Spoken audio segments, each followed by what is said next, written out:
God puts in your path the people that you need to have there for you to grow, to continue to help you on your journey. Embrace those people.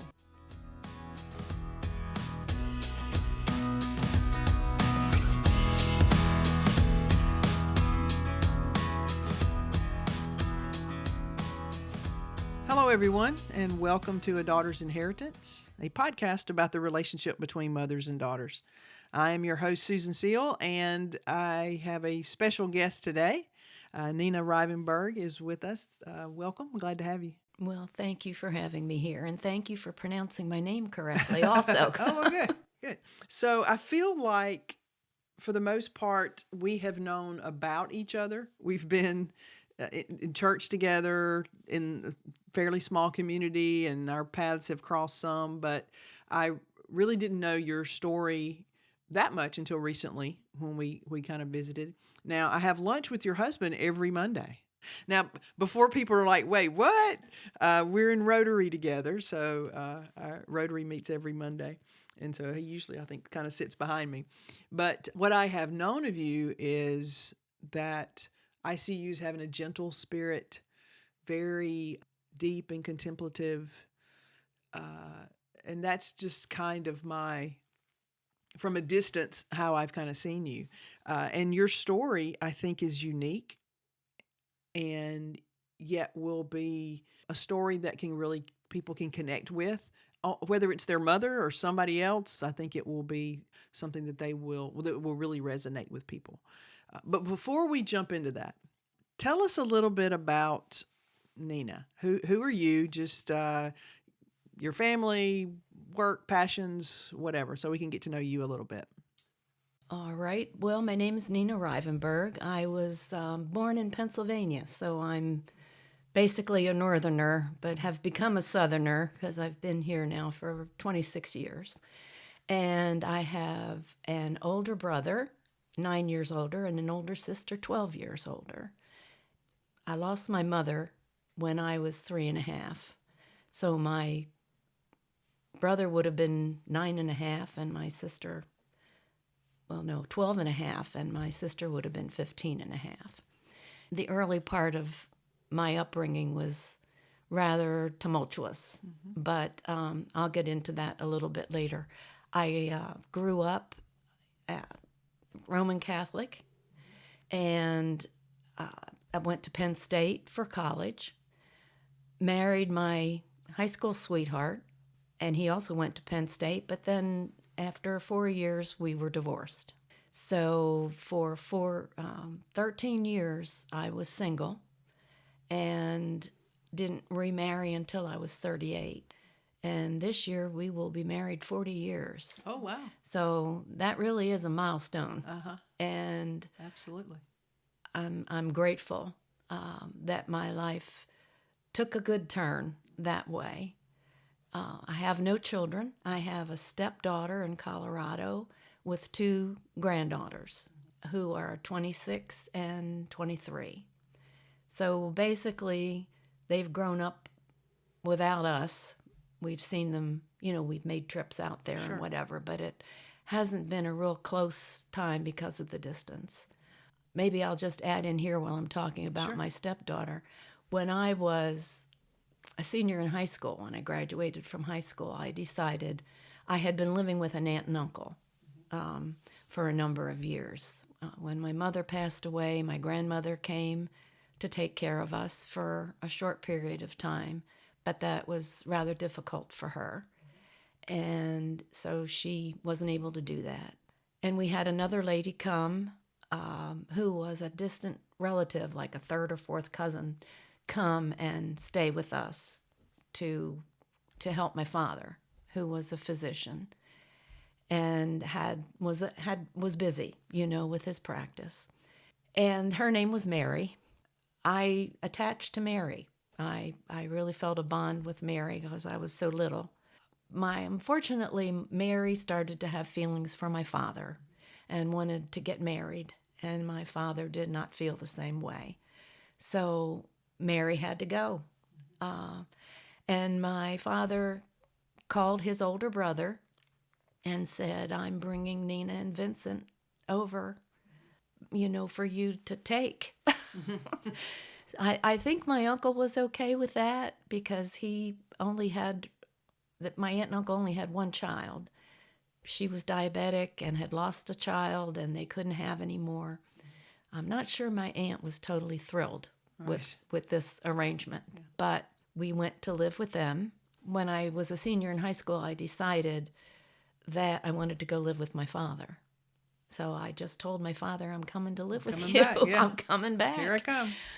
And things were fine with that. And I'm very glad I did that because he died at age 68. So I had some time with him alone. But the point that I'm getting to is that when my husband and I got married, he had a 20-year-old daughter, 19-year-old daughter, and she decided that she wanted to come and live with her father. Okay. And we'd been married about 6 months, and I don't know that I was totally prepared for her to come live with us. I was trying to adjust to being remarried and living with someone else again. And then her name was Lisa, and she came, and it worked out okay. It worked out okay, but I don't know if I didn't have that experience of knowing that I needed to move in with my father, that I would have been as okay with her coming to live with us. It was a full circle moment. It was a full circle mama thing. Yeah. Yeah. There is a lot to unpack in what you just told us. And so we're going to do that. So your mother died when you were 3.5. Right. And when we first started talking, you know, I don't know if my story's going to work for this because I was so young and I didn't have that long relationship with your mother. And as you started telling me, I'm like, there is so many things in your story that I think people are going to appreciate, it's going to resonate with them.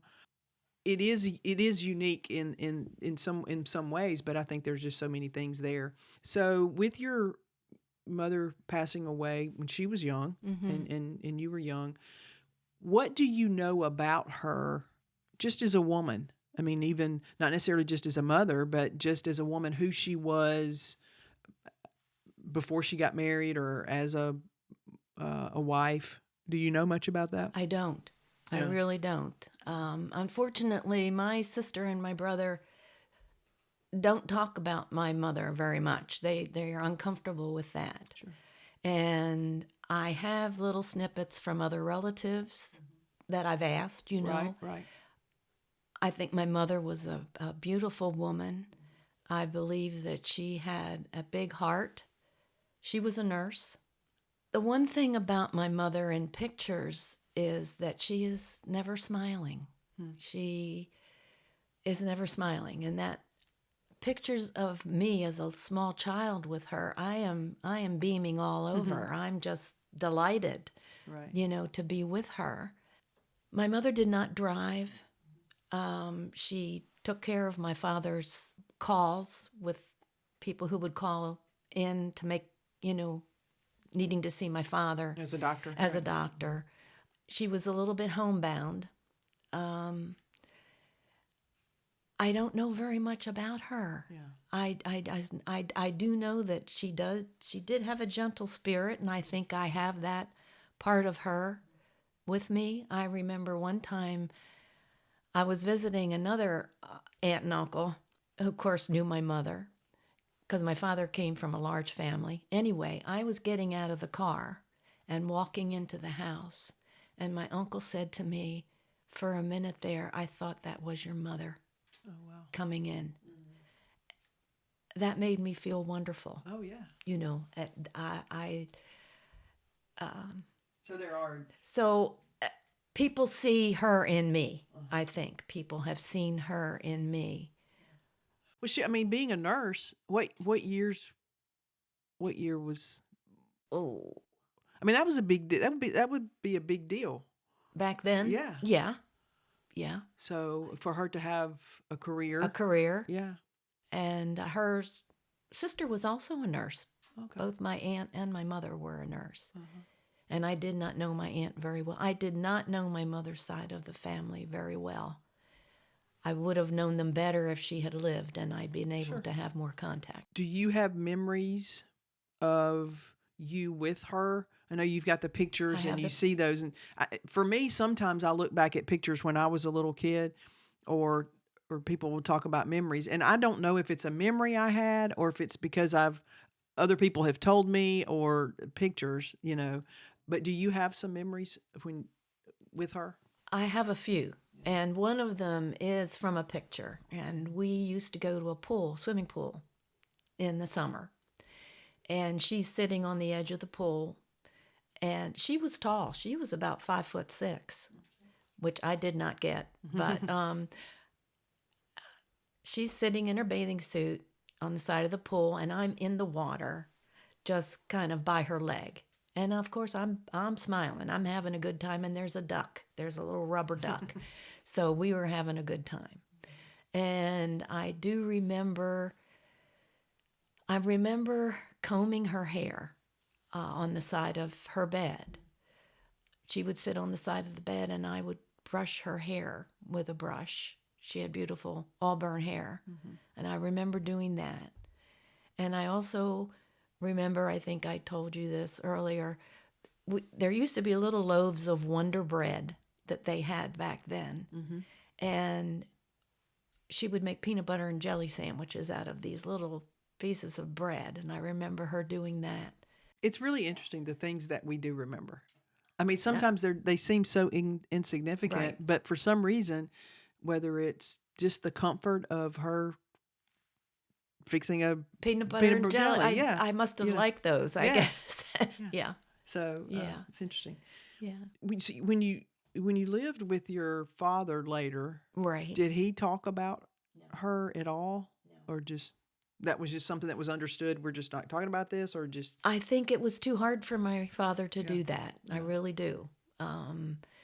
The person that I talked to a little bit more about my mother was my aunt, her sister's son, who lived about an hour away from us. And I'd go visit him.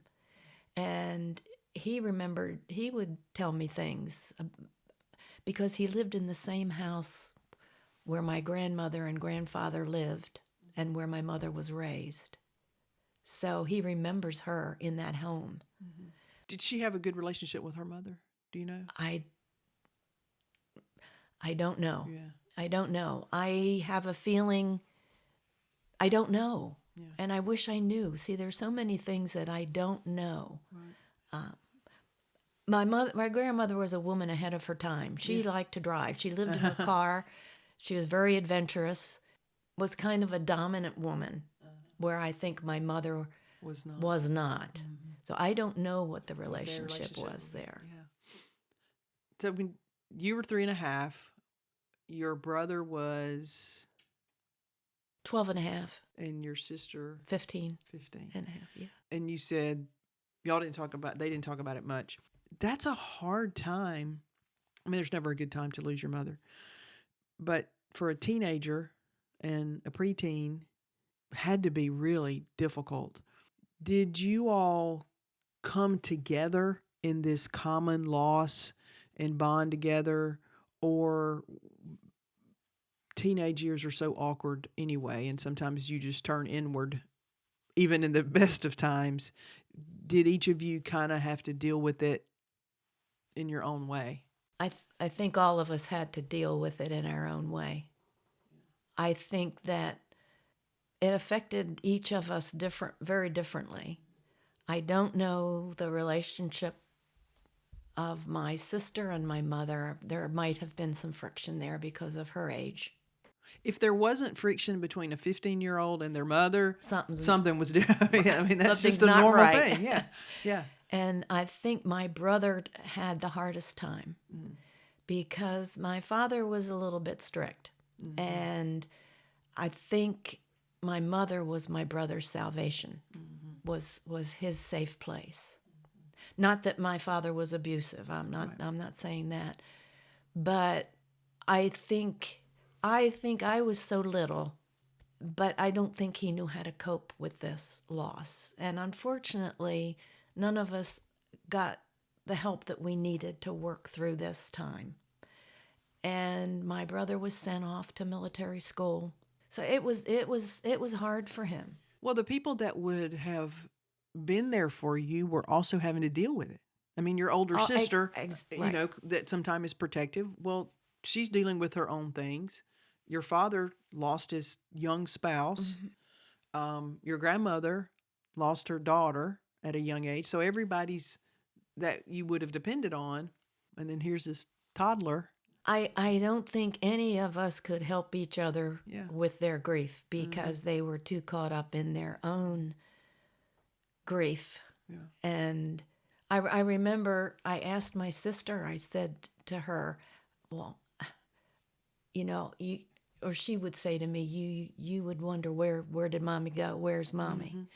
And she said, I didn't know how to answer you, but I finally had to say that God wanted mommy to be with him right now.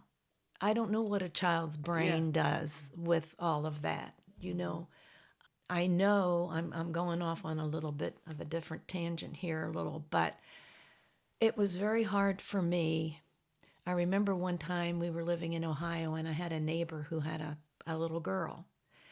And they were out there, I may get emotional here, they were out there planting flowers in the front yard. And it just made me very sad. I wasn't able to do that. Later, I thought, there was an opportunity to work taking care of children in a Bible study type thing. And I chose the 3 to 5-year-olds because I wanted to see how I didn't know how 3-year-olds were. And I started that and I couldn't do it. I had to say I couldn't do that because when I saw the vulnerability of those little ones, it made me sad. So I just knew I needed to step away from that. How much they needed their mothers and their mothers. Now my aunt, I remember this also, and that is that I guess I started to call my aunt Mommy. And my brother, of course, was living with us. Well, I mean, he was there. And he said to me, because I've been told this, that he said, "You don't call her Mommy. She is not your mother. She's not your mother." So I didn't. I didn't have that closeness with my aunt that I would have liked to have had. She wasn't a warm, fuzzy person. Right. She did take care of us, and they did the best they could. Here we were. The woman who sort of took that place was my first mother-in-law. Yeah. I bonded very much with her. I don't know if I married the person, my first husband, or I married the family, is what I did. Because And I think a lot of people do that too, probably, yeah. I had a belonging feeling with them that I lacked a little bit with my own. So even after my divorce from my first husband, I kept in touch with Edith, my first mother-in-law. So did she understand that she was filling that role? I think she did. That for the first time, I think really she did. I think she did. Yeah. I would send her a Mother's Day card every year, and I loved her. I was grateful, So in between that, before, because that was when you were married, so from 3.5 till married, you said that you had the Mary, right? Who complications happened with that, Right. So you got some there for a little while, right? And then you got you were taken care of, right? But not nurtured, Right. Not nurtured in that mothering way, right? And then, now how old were you when you moved in with your father? Did you say? What was I, 16? 16, okay. And he was a good father, but not. the mother that you, yeah. Right. My whole story is intertwined with the spiritual journey too. Yeah, talk about that because I know your faith is very Very important, important. Yeah. and it's just part of who you are. Yeah. So how has that woven in your life? The ups, the downs. Well, I yesterday I remembered I had been asked by a minister here to give an experience of a time that I had of God. And she was writing a book. She was putting a compilation of stories together of people into a book. She asked me if I'd do that. I thought, oh, I don't know. But I did. And so I did write something. And I'm just going to read the very first part of that. Yes. Because I think that says what I'm trying to say. It says, I suppose if I had to give a title to my life, it would be Lost and Found. You know, the place where things go that have been left behind, either by chance or just abandoned somewhere. What I know through all my experience of life is that God is the keeper of the cosmic lost and found. He will take what is there and find the perfect home for it, his heart. So That's beautiful. that is, and when I look back, I see that, you know, God was my mother. God was my father, mother during that time. The nurturing that The you nurturing that I needed. I may not have known it Sure. quite then, but I certainly do. When did you know it? When did you look back and say, I got what I needed? You know, it wasn't until I was in my 40s, believe it or not, when I sort of had a transformational experience and really accepted Christ as my Savior. Mm-hmm.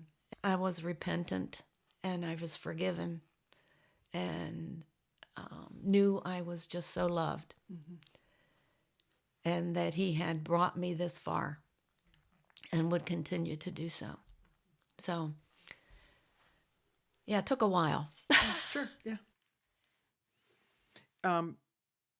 In your early years, but when your mother was alive, was faith important to your family? I mean, were you you said you were Catholic, so Well, we went to church. Yeah. I went to Catholic school too the first 6 years of my life. Okay. And so Is that where you learned some of the contemplative practices no, and things? not at all. I got Not you. at all. No. That came much later. Okay. That came much later. But I guess I had a good basic foundation. Mm-hmm. But God was there, but He was somebody far away at that time, Gotcha. I think, you know. And I don't know if there was the scorecard up there that I thought. And, you know, I think my early years oftentimes were I had to be good. I had to be a good girl, or I'd be left again. Sure. I mean, I would be Did put you- out. Did you ever blame God for the Oh, loss of your mother? I think there was a time when I was angry. I mean, I would think. Yes, I mean, I questioned why. Why? Because it has such an effect on your whole life. It does. It shapes your life.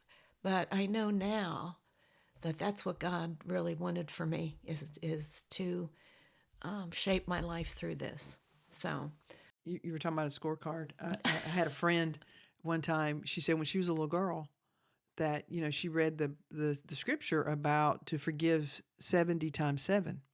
She said, "Well, I was fairly good at math, so I knew that wasn't an infinite number, 490 times." And so she goes, "I would keep up with how many times I felt like I had done something bad."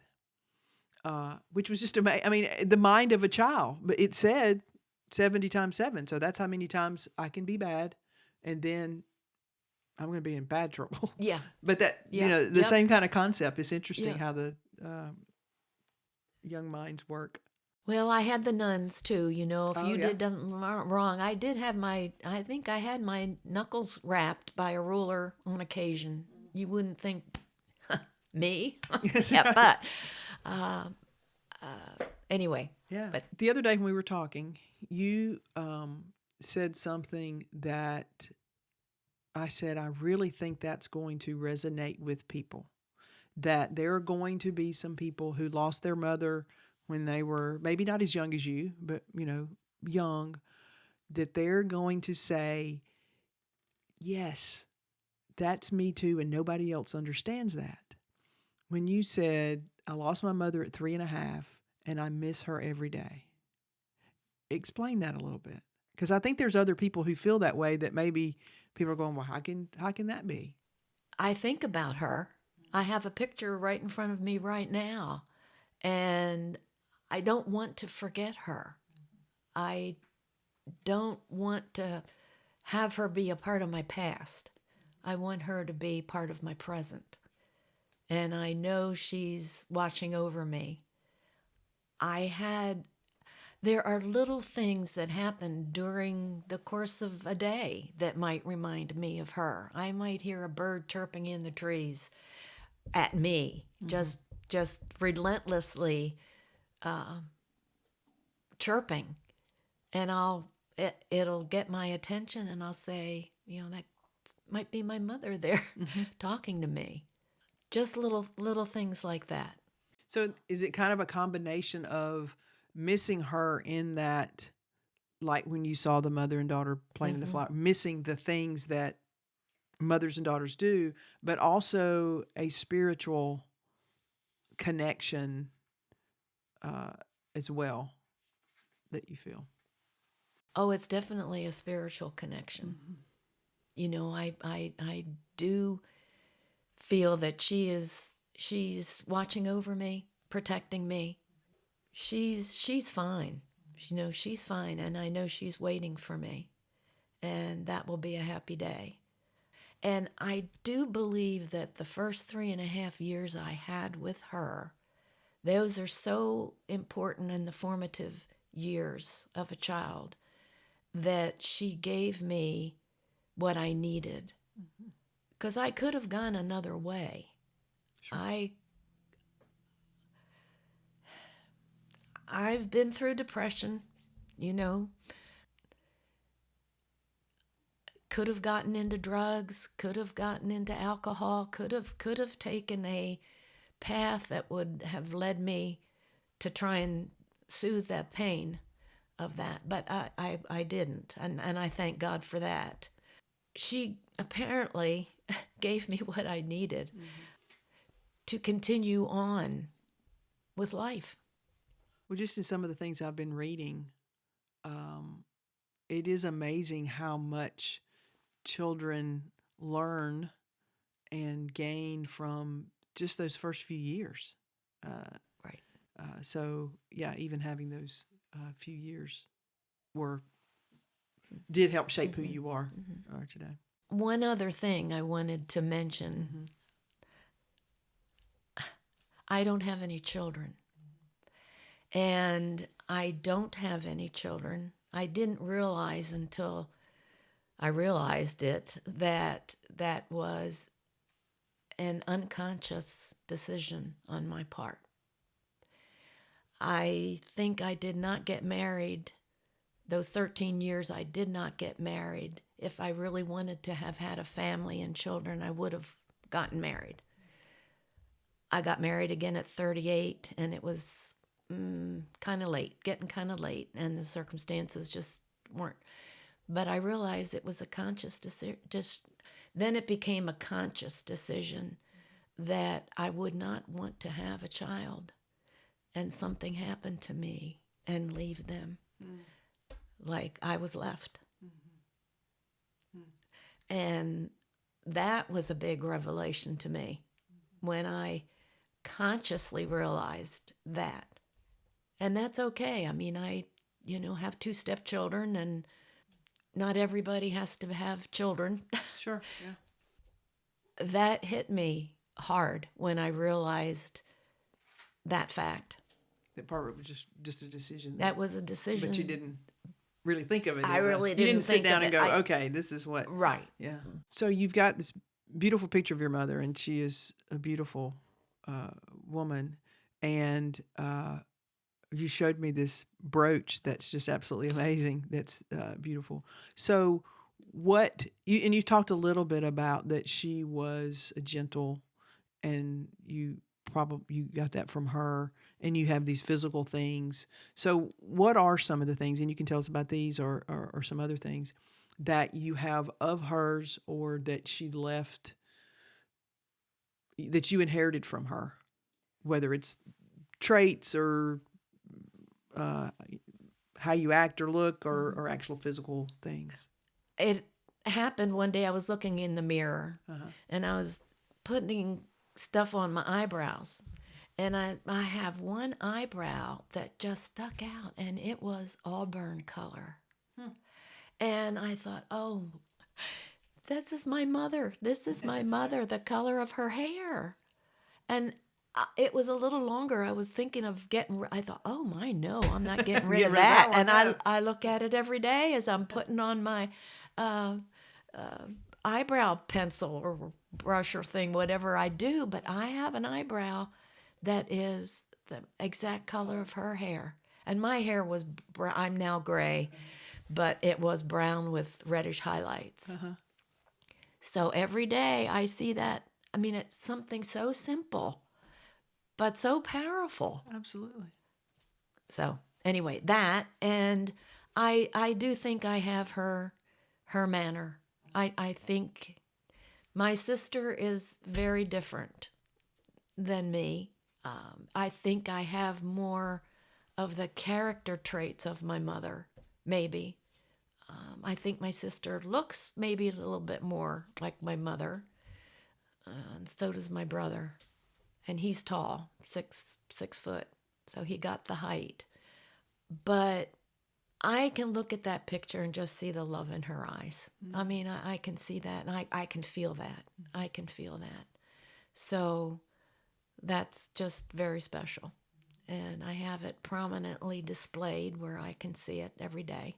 So, and I have her wedding ring that I sometimes wear with my wedding band. Of course, we have a couple wedding rings, but and it's very plain. It's very simple. And you said you have your grandmother's also. And I also have my grandmother's, which is much more elaborate. And the stones came from Africa because my grandfather worked in Africa for a while. This is your mother's? This is my mother's mother. He picked the stones to have one as an engagement ring and one for earrings, for studs. And my grandmother didn't want that, so she put the 3 stones. There's 4 stones. They had to add a stone, but into the ring.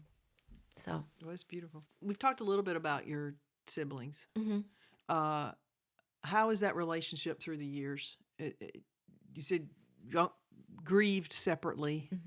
Did that ever come back? How is your relationship now?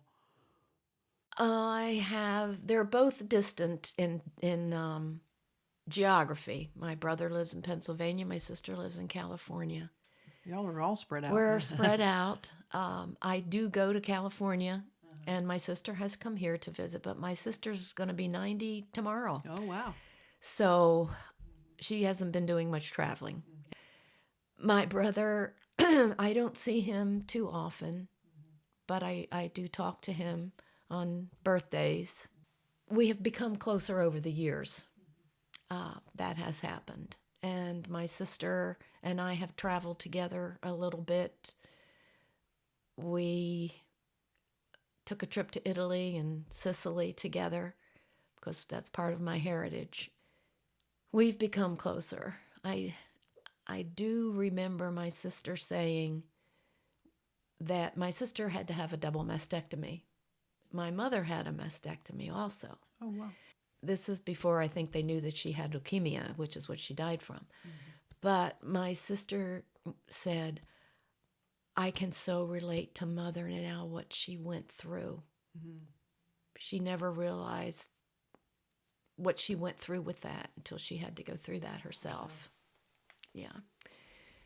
And that's interesting because in another episode when we were talking to sisters, and you could see the connection between where they are now and relating that back to understanding their mother better. Mm-hmm.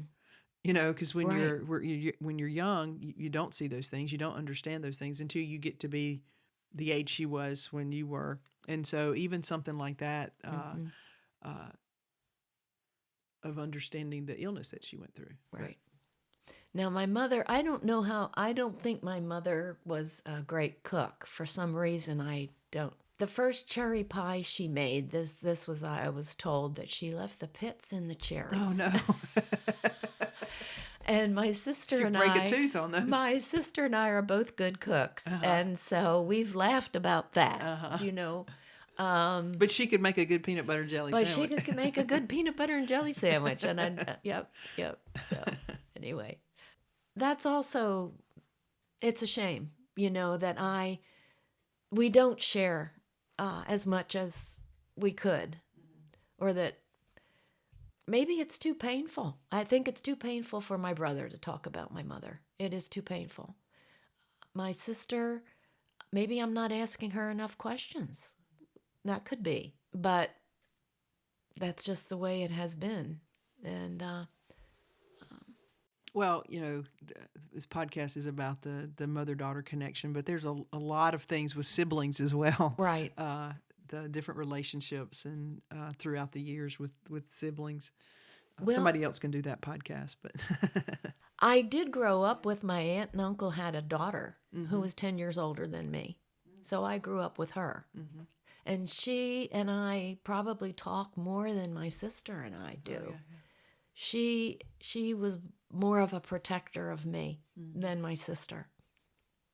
And when I lived in Pennsylvania, I did things with her family, my cousin's family. She had 4 children, and we did a lot of things together. So family connection was more with my cousin than it was with my sister. Yeah, because she wasn't having to deal with she could be there for She you. could be there, right. And I lived with her. Yeah. She was 10 years older. I guess she was out too, going to college soon, but I was older when I had my time living with her. Mm-hmm. So, what advice would you give someone who, in a similar situation, maybe lost their mother, not necessarily at 3.5, but young, even teenage or whatever? What advice would you give them through their life or even as an older adult? Well, first of all, you're not alone. It is a substantial loss. I do feel that God puts in your path the people that you need to have there for you to grow, to continue to help you on your journey. Embrace those people and to talk about it. I don't talk about this very much. I think people who have not suffered this loss don't, and I think it's just with everything. If you haven't experienced the death of a spouse or the death of a child or a divorce or whatever, you can empathize with that person and be there for them. But you don't know exactly the pain that they're going through. But you can definitely be there for them.